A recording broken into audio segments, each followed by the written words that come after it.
Jack's face looked angry after what I said, but he kept asking, "What did he ask you to do? Tell me." I had reached the prison gate and stopped. "Okay, I'll tell you. He asked me to help him escape."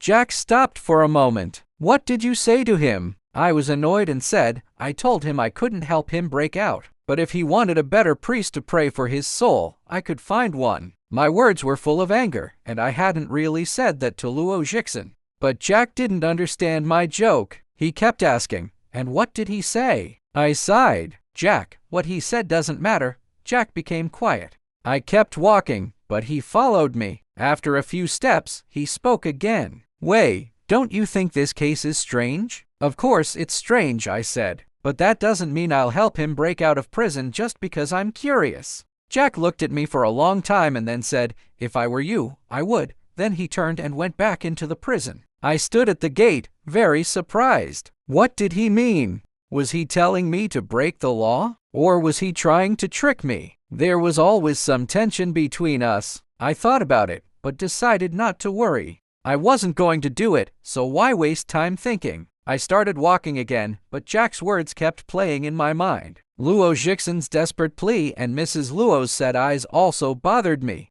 After about 20 steps, I stopped. I was in front of a small store. I went inside, picked up the phone, and called home. Bai Su answered. I paused, then asked, "If I had to run away for a few years, what would you do?" My question was sudden, and Bai Su was quiet for a moment. But she didn't ask why. She knew I wouldn't ask something like this for no reason. She thought carefully and simply replied, "I'd run with you."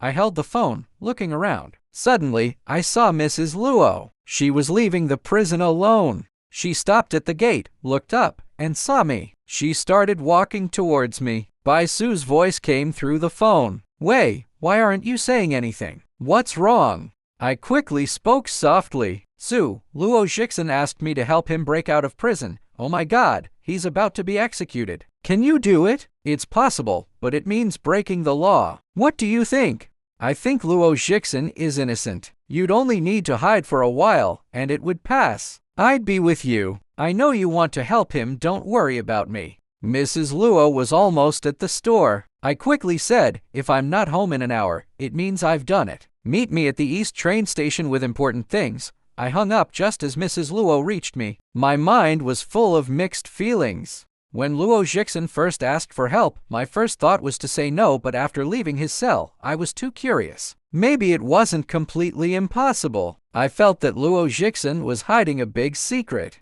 If I didn't help him, that secret would die with him. My decision was already changing. Mrs. Luo didn't beg me, which took away my chance to say no again.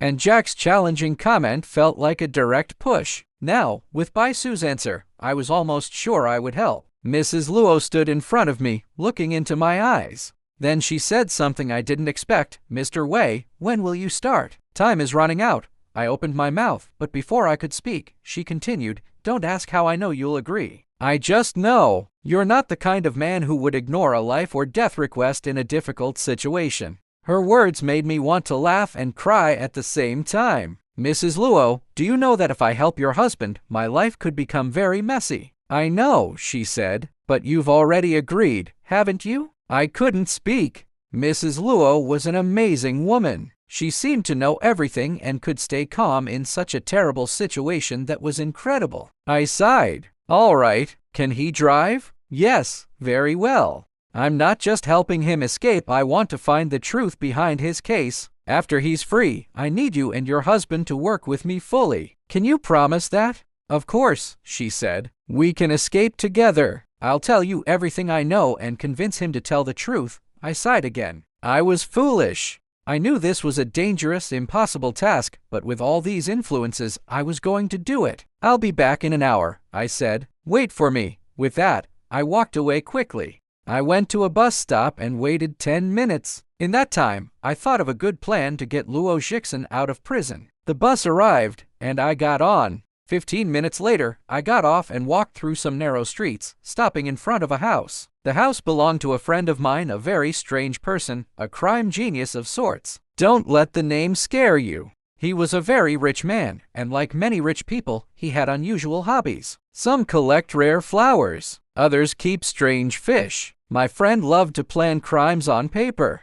To be exact, he loved to create very detailed crime plans. One day he would plan a bank robbery, the next a raid on the country's money storage, and the day after, a mail truck robbery. He took it seriously, looking at places, drawing careful plans, and getting the right tools. But when it was time to do the crime, he never did it. Instead, he locked all the plans and tools in a room, calling the door Plan No X. When he had no new plans, he would look at old ones, enjoying his fantasies. He was that kind of odd person. In his whole life, he had probably never even done a small crime. But now, I was about to pull him into a real crime. Only he had the collection of tools I needed, which saved me from looking elsewhere. I had already planned to keep him out of trouble. He would be fine afterward.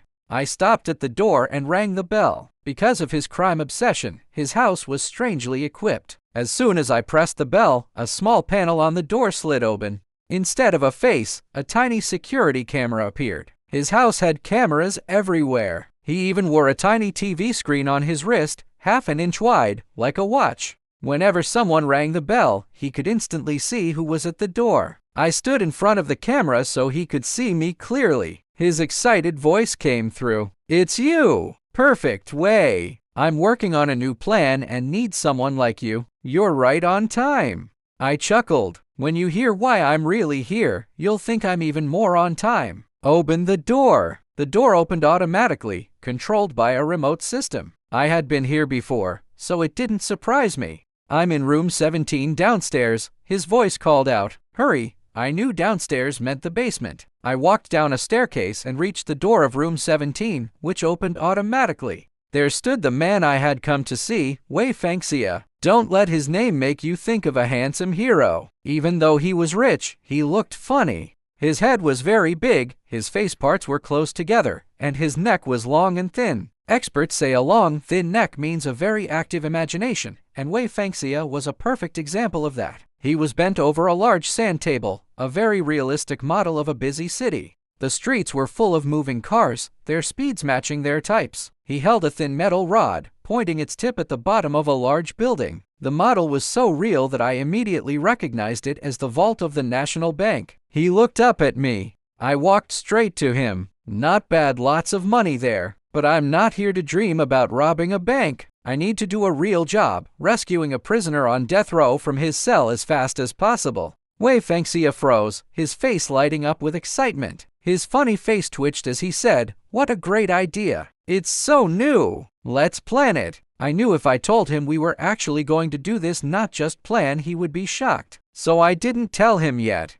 "Get ready fast," I said. "Do you have a religious robe from any religion?" "Yes, I have one from an Orthodox priest outfit I planned to use once, and nylon masks." "Of course, lots of them." "Then hurry up and get dressed. Orthodox priests usually have beards. Don't pick a mask without a beard." Wesley yelled as if I had insulted him. "Joking? You think I would make that mistake? Move it," I urged. "Get ready and meet me back here in 10 minutes. Hurry." He ran out, very excited, muttering, "Fun, so much fun." I almost laughed out loud. "Oh, Wesley, you'll find out how fun this is very soon."